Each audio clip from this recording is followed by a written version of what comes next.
Hello, I'm Clancy and I'm Managing Editor of Pensions Insight and Engaged Investor magazines. I'm here today with Tony King, the Pensions Ombudsman.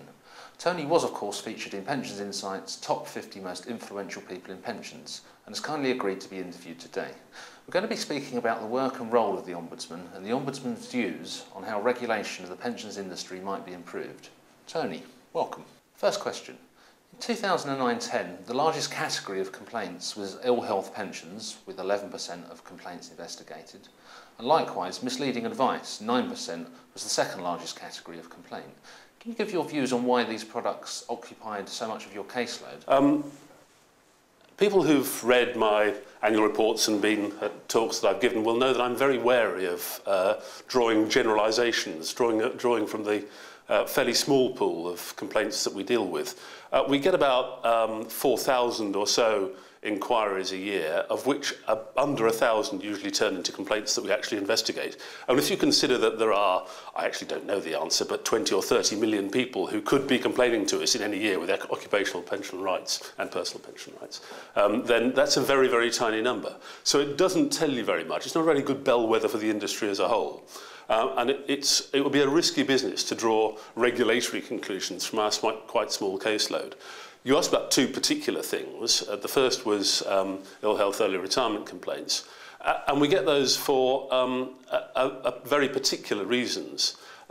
They usually come, or they almost exclusively come from defined benefit schemes, quite a lot of them in the public sector, where people who have lost their jobs, who've not been able to work for one reason or other, think that they ought to and want to receive an ill health early retirement pension. And quite often there are issues of medical judgment, sometimes of discretion, either by the trustees or by the employer as to whether the pension is payable at all. So there's been a difficult decision to make by the decision maker, and also it's hugely important to the individual concerned. It's their future income for a considerable period of time sometimes. So it's a very emotive issue, it's a very complicated issue, and there are issues of judgment to it. So inevitably, people tend to follow through the process, and we get quite a lot of complaints about it. As far as advice-related questions, complaints are concerned, yes, we do get them. That category that we have covers a multitude of different kinds of advice, and I wouldn't draw any great conclusions from them at all. What was the thinking behind the merger of the Pensions Ombudsman and the Pensions Protection Fund Ombudsman? What synergies were achieved, and how will the pensions industry notice this change? Do you think there is scope to combine your role with that of the Financial Ombudsman Service, which deals with complaints about the sales and marketing of pensions? In fact, the post holder throughout has always been the same. The Pensions Ombudsman is by far the older institution, and the Pension Protection Fund Ombudsman popped up at the same time, obviously, as the Pension Protection Fund. And as I say, the post holder has always been the same. My predecessor, David Laverick, was the first Pension Protection Fund Ombudsman, and I'm the second. And they've always been run from the same office with the same staff, basically using the same funding. So merging them, not difficult at all. There might have been some future difficulties heading our way in keeping them separate as statutory institutions, because there were beginning to be some pressures to account for them separately. We currently do run two slightly different websites, so there's a bit of synergy there.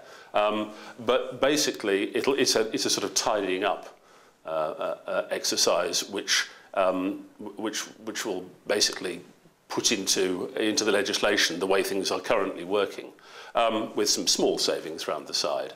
It hasn't happened yet. It'll all come under the Cabinet Office-sponsored bill dealing with public bodies, and will happen sometime in 2012, 2013. I don't yet know when. How do you see the future role of the Pensions Ombudsman developing? Good question. Given that we're not merging with the Financial Ombudsman Service, you may remember that in 2007-8 there was some discussion about whether that should happen, but for reasons to do with the jurisdictions being hugely different and the organisations being hugely different in size.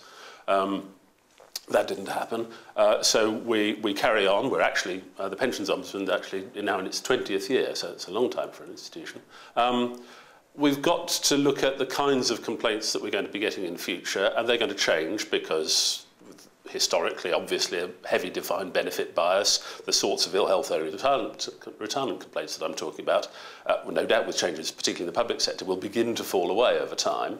But coming into jurisdiction will be everything that happens after 2012. So auto-enrolment is our next big excitement. Nest itself will be within our jurisdiction, as will any competitors to Nest. There's all of that stuff coming up in the longer term future, and in the shorter term there's no doubt going to be some fallout from changes in the public sector, particularly with people losing their jobs, which will inevitably bring about pension related issues and likely to produce an increase in complaints. The awards that you direct pension providers to pay out for poor service sometimes seem quite low compared to the likely distress caused. Do you think the Ombudsman has sufficient powers to act as a deterrent, and would you like to see the Ombudsman's powers beefed up in any areas? The history of this is that there's no explicit statutory provision for me to make awards of compensation for distress or inconvenience, and the courts have said that at one point they said they were doubtful there was such a power. It's never gone to appeal above the High Court, but nevertheless I continue to make those payments, and it's generally accepted. To make those directions, and it's generally accepted that I do have at least that power. But the courts have said very specifically that I shouldn't, except in exceptional circumstances, make awards of more than £1,000. If you were to look back through some recent cases and some recent commentary, you'd see that actually I did, in a recent case, a complainant called Mr. Lambden, a retired policeman, I did make an award of £5,000, which was exceptional, but there it is. 2009-10, around a quarter of cases referred to the Ombudsman took longer than a year to resolve. In general terms, what were the common reasons for delays, and how could improvements be made to the service so that the system can be speeded up? If I was a politician, I'd put that the other way around and say that actually that means that more than 75% were dealt with and resolved in under a year. And actually, if you look back at the history of the office, the recent history of the office, you'll see that about 5 years ago, with about the same number of cases coming in, we had 1,400 open cases in the office, of which about 60%, so over 800, were more than a year old, and they weren't even closed yet. And 30% were actually more than 3 years old. We now have about 600 cases in the office in total, of which a handful are over a year old at any given time. But as you say, the present situation is that some cases take a little bit more than a year. The average is actually about 10 months at the moment. But I fully accept that a complainant coming to us today saying, well, you're very lucky because it's only going to take 10 months for you, whereas it might have taken 3 years if you'd come to us 5 years ago, isn't much use. And there are a number of points at which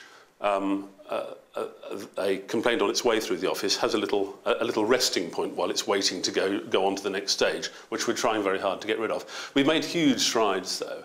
We've done an awful lot to try to deal with complaints in a proportionate way, so not to go the whole hog where we think something can be resolved quite quickly.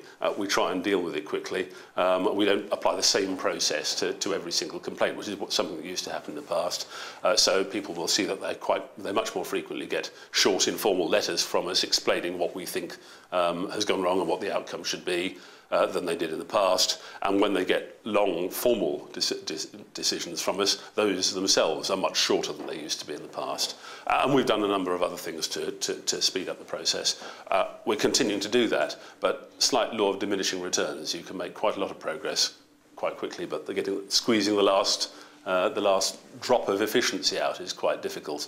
In this day and age, of course, efficiency is very much the byword, and we're doing, as I say, we're doing everything we can, but what we're not going to have is large sums of money to throw at the problem. Tony, thank you very much for coming in today. It's a pleasure. Thank you very much. That was Tony King, Pensions Ombudsman, being interviewed as one of our Pensions Insights top 50 most influential people in pensions. Please do watch out for more in the near future.